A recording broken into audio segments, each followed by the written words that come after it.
Good morning students. जैसे कि lockdown में रेगुलर क्लासेस नहीं चल पा रही हैं, इसलिए आज मैं शुभांशु शर्मा क्लास 10th का फर्स्ट चैप्टर जो कि करंट इलेक्ट्रिसिटी है उसे लेकर आया हूँ। स्टार्ट करते हैं। तो करंट इलेक्ट्रिसिटी में सबसे पहले बात होगी इलेक्ट्रिक चार्ज की। इलेक्ट्रिक चार्ज क्या होता है? ये it is the physical quantity of matter that causes it to experiences a force when placed in an electric field. इसका मतलब है कि ये एक फ़िज़िकल प्रॉपर्टी है किसी भी मैटर की, जिसके कारण अगर वो एक इलेक्ट्रिक फील्ड में रखा जाए तो उसे एक फोर्स एक्सपीरियंस होती है। इसको हम इलेक्ट्रिक चार्ज कहते हैं। पहले भी पढ़ा होगा हम लोगों ने, जैसे कितने टाइप के चार्ज होते हैं? 2 टाइप के चार्ज होते हैं, पॉजिटिव चार्ज और नेगेटिव चार्ज।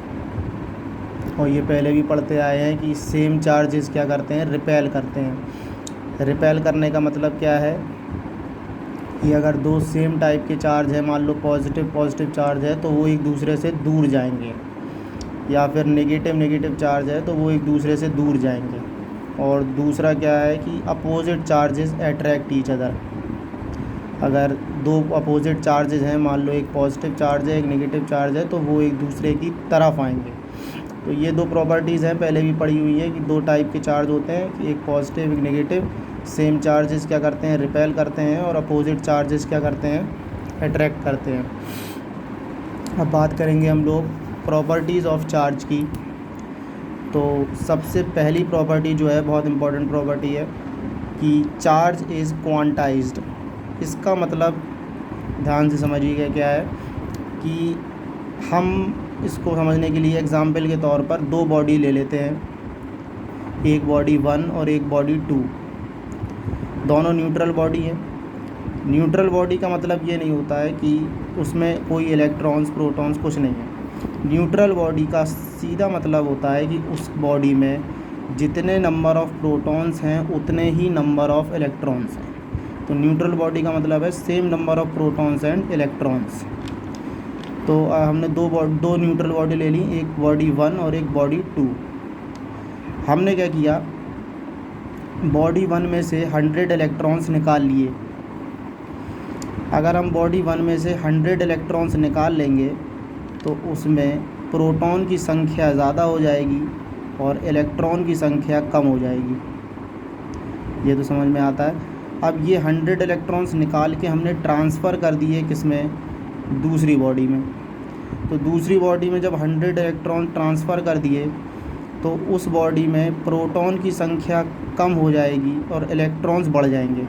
मतलब पहली बॉडी से हमने इलेक्ट्रॉन्स निकाले तो उसमें इलेक्ट्रॉन्स कम हो गए, प्रोटॉन्स ज़्यादा पहले से जितने थे उतने ही हैं, तो वो ज़्यादा होंगे। और दूसरी बॉडी में जब हम ट्रांसफ़र कर देंगे तो इलेक्ट्रॉन्स, दूसरे में इलेक्ट्रॉन ट्रांसफ़र कर रहे हैं तो इलेक्ट्रॉन्स की संख्या ज़्यादा हो गई, प्रोटॉन्स कम हो गए। तो जिस बॉडी में इलेक्ट्रॉन ज़्यादा हो जाएंगे मतलब उसमें कौन सा चार्ज आ जाएगा? नेगेटिव चार्ज हो जाएगा।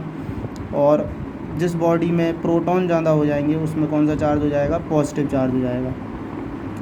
अब अगर ऐसा किया जाए, क्या हम ये 100 इलेक्ट्रॉन्स की जगह अगर हम चाहें तो क्या हम 2.5 इलेक्ट्रॉन्स का ट्रांसफ़र कर सकते हैं? 2.5 इलेक्ट्रॉन्स निकालें और 2.5 इलेक्ट्रॉन्स ट्रांसफ़र कर दें, या फिर 3.7 इलेक्ट्रॉन्स कर सकते हैं? ऐसा नहीं हो सकता।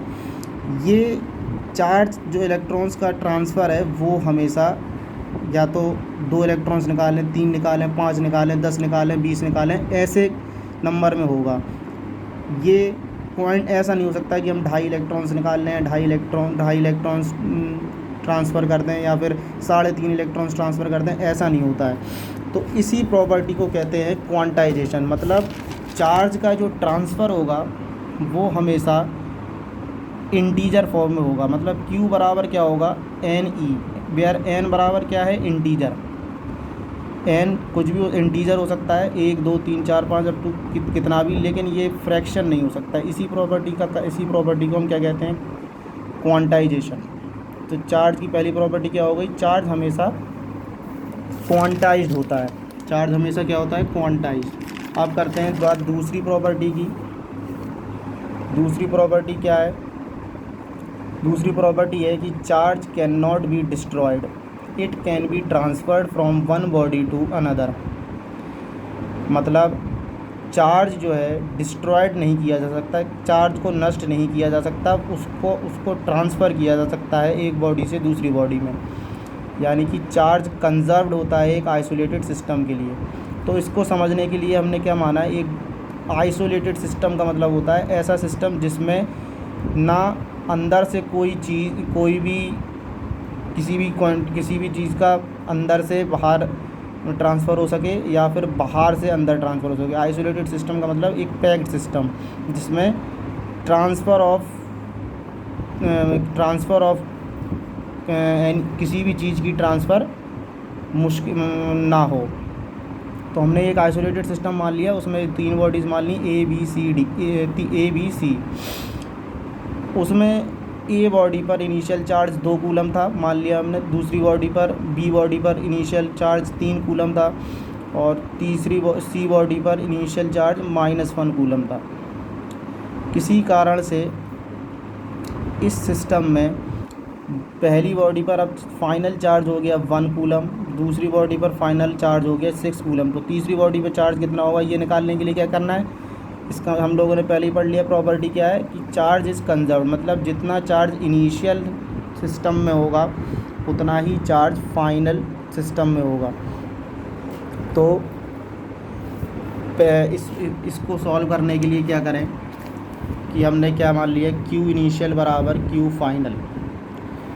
Q इनिशियल का मतलब फाइनल चार्ज तीनों बॉडी पे, इनिशियल चार्ज तीनों बॉडी पे। तो पहली बॉडी पे चार्ज इनिशियल कितना है 2 कूलम, फिर 3 कूलम और तीसरी बॉडी पे -1 बराबर फाइनल चार्ज तीनों बॉडी पे। फाइनल चार्ज पहली बॉडी पे 1 कूलम, दूसरी बॉडी पे 6 कूलम, तीसरी बॉडी पे हमें मान लो निकालना है। तो इसको अगर हम सॉल्व करें तो ये कितना आ जाएगा, ये निकल के आ जाएगा -3 कूलम।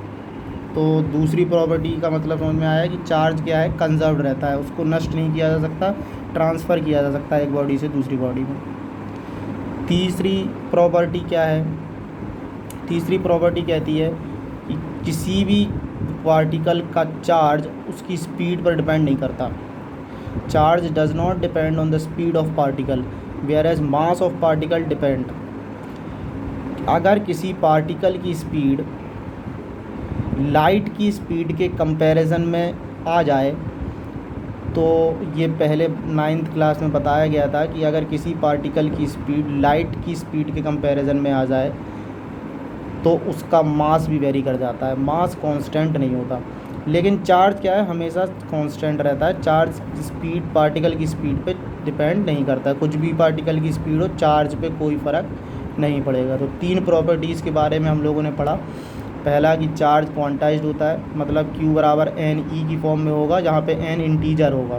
दूसरी प्रॉपर्टी पढ़ी कि हमने चार्ज डिस्ट्रॉयड नहीं हो सकता, वो ट्रांसफ़र हो सकता है एक बॉडी से दूसरी बॉडी में, और एक आइसोलेटेड सिस्टम के अंदर वो कंजर्व्ड रहता है। तीसरी प्रॉपर्टी पढ़ी कि चार्ज पार्टिकल की स्पीड पर डिपेंड नहीं करता है मास, जबकि पार्टिकल की स्पीड पर डिपेंड करता है, वो वेरी कर जाता है। अब चार्ज की यूनिट पहले पता होगी, चार्ज की यूनिट क्या है, कूलम। और इलेक्ट्रॉन पे चार्ज भी पता होगा क्या होता है, -1.6 × 10⁻19 कूलम। प्रोटॉन पे चार्ज क्या होता है, इस यही प्लस में +1.6 × 10⁻19 कूलम। इलेक्ट्रॉन का मास ये पता होनी चाहिए चीज़ें। इलेक्ट्रॉन का मास कितना होता है 9.1 × 10⁻31 kg। प्रोटॉन और न्यूट्रॉन का लगभग मास बराबर होता है 1.67 × 10⁻27 kg। तो ये चीज़ें पता होनी चाहिए। अब एक इम्पॉर्टेंट लॉ आता है इस चैप्टर में जिसे कहते हैं हम कूलम्स लॉ। कूलम्स लॉ क्या कहता है, कूलम्स लॉ का सीधा मतलब ये है कि 2 चार्ज अगर सेम टाइप के चार्ज रखे हैं तो पहले ही बताया था कि रिपेल करते हैं, एक दूसरे से दूर जाएंगे, और अपोजिट चार्जेस हैं तो अट्रैक्ट करते हैं, एक दूसरे की तरफ आएंगे। तो हमने मान लिया 2 पॉजिटिव चार्ज रखे हैं 8 दूरी पर, एक पे चार्ज एक बॉडी का चार्ज Q1 है, एक बॉडी का चार्ज Q2 है।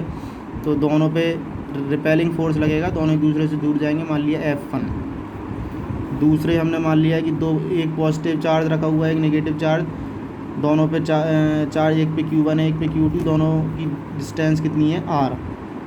हमने मान लिया दोनों पे फोर्स, दोनों पे अट्रैक्टिंग फोर्स कितना लग रहा है F2। तो ये चार्ज सिंपल, ये लॉ जो ये है, ये सिंपल लॉ क्या कहता है कि इन दो बॉडीज़ के बीच में लगने वाला फोर्स, इन दो बॉडीज़ के बीच में लगने वाला फोर्स इन दोनों बॉडीज़ की चार्ज के प्रोडक्ट पे डिपेंड करता है, F directly proportional to Q1 Q2, और इन दोनों चार्ज की बीच की दूरी के स्क्वायर के इन्वर्सली प्रोपोर्शनल होता है। मतलब F inversely proportional to 1/r²। Statement क्या है?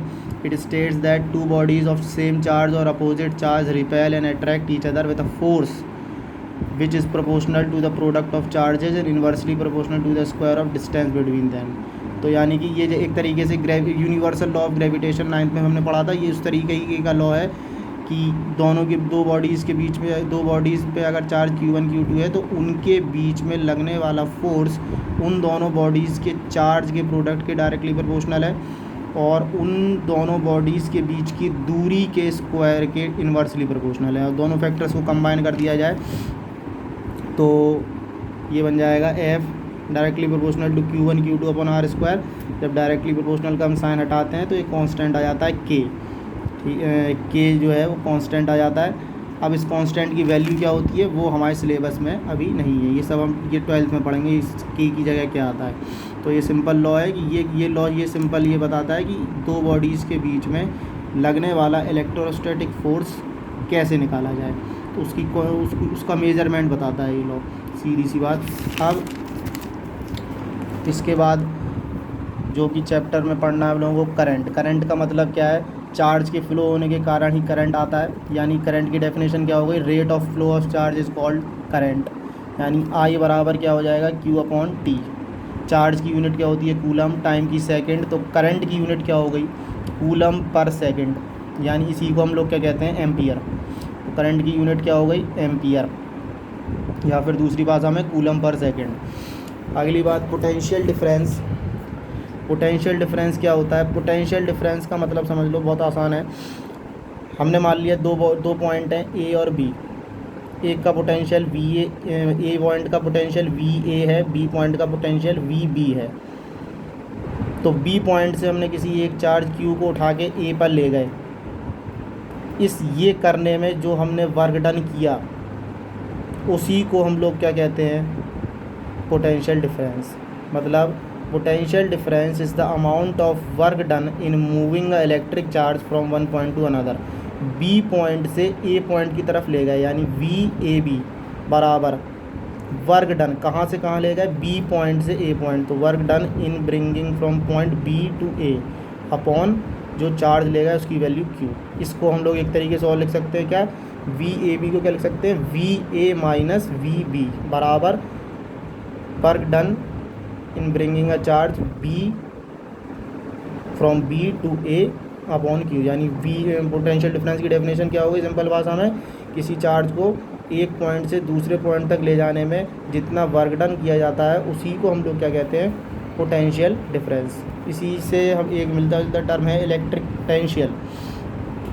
इलेक्ट्रिक पोटेंशियल की जगह हम लोग दो पॉइंट ना लेके एक पॉइंट को क्या मान लेते हैं? इन्फिनिटी। और इन्फिनिटी से उस चार्ज को लेकर आते हैं किसी एक गिवन पॉइंट तक। यानी कि इलेक्ट्रिक पोटेंशियल की डेफिनेशन क्या हो जाएगी? It is the amount of work done in moving a charge from infinity to a given point. यानी यहाँ पे दो पॉइंट थे और यहाँ दो पॉइंट की जगह एक पॉइंट इन्फिनिटी हो गया। इन्फिनिटी से लेकर आ रहे हैं चार्ज को किसी एक गिवन पॉइंट तक, तो इसी कहते हैं हम लोग इलेक्ट्रिक पोटेंशियल। तो इसी उसमें लिखेंगे, अगर हम लिखेंगे VA माइनस V इन्फिनिटी बराबर वर्क डन कहाँ से कहाँ लाए? इन्फिनिटी से A तक लाए अपॉन Q। इन्फिनिटी पर पोटेंशियल क्या होता है? ये अज्यूम करते हैं, फिजिक्स में से अज्यूम किया जाता है कि इन्फिनिटी पर किसी भी बॉडी का पोटेंशियल क्या होता है? ज़ीरो। तो VA माइनस ज़ीरो बराबर work done in bringing a charge from infinity to A upon Q। यानी VA बराबर क्या हो जाएगा? Infinity work done in bringing a point from infinity to A upon Q। ये होती है इलेक्ट्रिक पोटेंशियल की डिफरेंस। VA बराबर work done upon charge. Electric potential की यूनिट क्या होती है? वोल्ट। इलेक्ट्रिक पोटेंशियल की यूनिट क्या हो गई, वोल्ट। या फिर दूसरी टर्म में कहा जाए तो वर्क डन की यूनिट जूल और इसकी कूलम, तो जूल पर कूलम या फिर वोल्ट, एक ही बात है।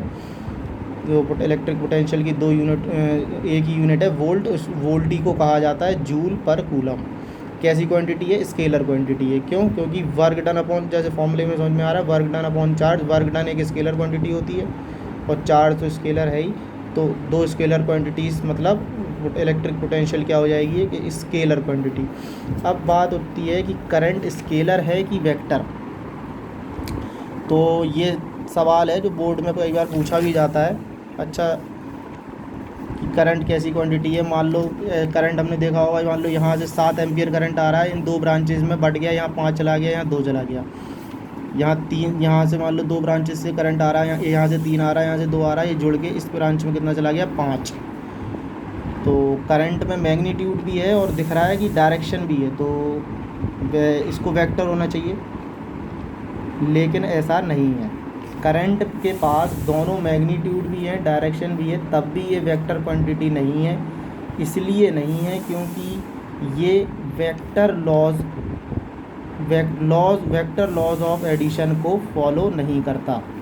वेक्टर लॉज ऑफ एडिशन का मतलब है ये वेक्टर क्वांटिटीज़ की तरह नहीं जुड़ता, ये स्केलर क्वांटिटीज़ की तरह जुड़ रहा है। 5 + 2 = 7, 3 + 2 = 5, ये स्केलर क्वांटिटीज़ की तरह जुड़ रहा है, इसलिए ये वेक्टर नहीं है। इसमें दोनों चीज़ें हैं, मैग्नीट्यूड भी है, डायरेक्शन भी है, लेकिन तब भी ये वेक्टर नहीं है। इसलिए नहीं है क्योंकि ये वेक्टर लॉज ऑफ एडिशन को फॉलो नहीं करता। इसलिए करंट कैसी क्वांटिटी है, करंट एक स्केलर क्वांटिटी है। अब इसके आगे नेक्स्ट क्लास में पढ़ेंगे हम लोग रेजिस्टेंस और कॉम्बिनेशन ऑफ रेजिस्टेंस के बारे में। Thank you.